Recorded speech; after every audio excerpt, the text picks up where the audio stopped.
Well, it's your money, and the folks at Evans Financial want to help you make the most of it. Colin Evans back this week with us here, and our topic today is getting rid of debt. And Colin, maybe you bought some new furniture or something. You got a little debt. This is great. I go on vacation, and you guys set the place up really nice for me. I thought you did all this. No, this. Who went into debt for this? That's what we need. Exactly. and if they did, how did they get out of it?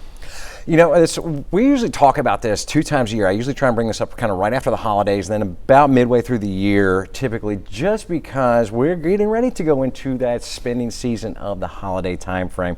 And we want to actually talk about getting out of debt, because that's a big thing that seems to really just have its grasp around a lot of us today, especially with inflation and the cost of goods today that we've seen increase. So, you know, one of the biggest things you can do is starting out is getting a budget and putting that thing, in motion and really starting tracking those expenses. One of the things that we really want to pay attention to of what do you have coming in, what's coming in versus what is going out. And this is a great time when you can start looking at cutting unnecessary expenses.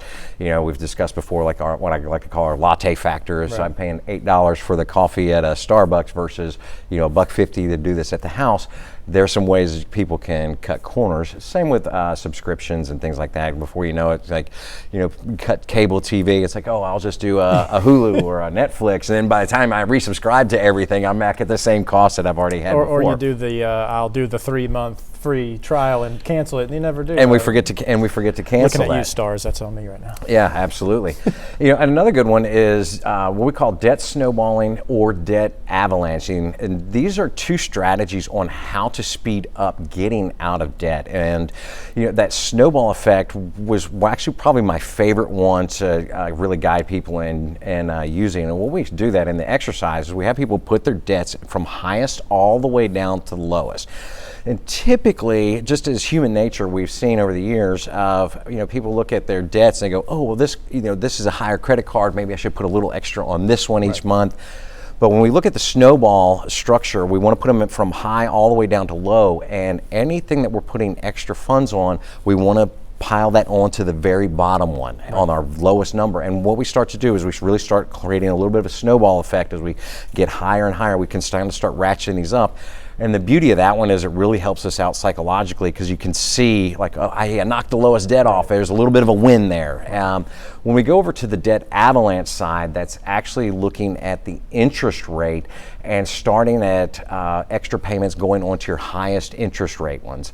Now, the snowball effect does get you out of debt faster, but the avalanche one actually costs you a little bit less because you're paying less in interest rate over that period of time. One of the last things that you can do, and we want to add, it's always something that I love to do is, earn an extra income. I love eBay. When I get on a tear with it, when I find like random stuff around the house, and it's like as soon as I find one, it's like, oh, here was a panini maker you made $24 on. But there's those things that we collect over, just our lifetime in a span that's either we don't use or minimal use, and they can end up, that's a great place to start with and looking for extra funds. There's nothing wrong with grabbing a side gig of, being an Uber driver or a DoorDash. Right. If we've got, some expenses that we need to get rid of, that's a great way to look at those things and to look at doing it. When we start putting that into an actual guide of, hey, we're going to use a debt snowball here, and we already put a budget in place. These are just some tips that really want to help hopefully push somebody into a structure and say, this is a good way I can wrap my head around getting out of debt quickly. We got some old chairs over there that we could put on eBay too. Absolutely, absolutely. Colin, real quick before we go, if anyone wants to get a hold of you guys, suggest topics, what do they do? Absolutely. info@evansfinancial.com is an email address, or you can just check us out on the web at evansfinancial.com. All right, it's good to have you back. I'm going to enjoy these chairs a little bit longer while we take a break.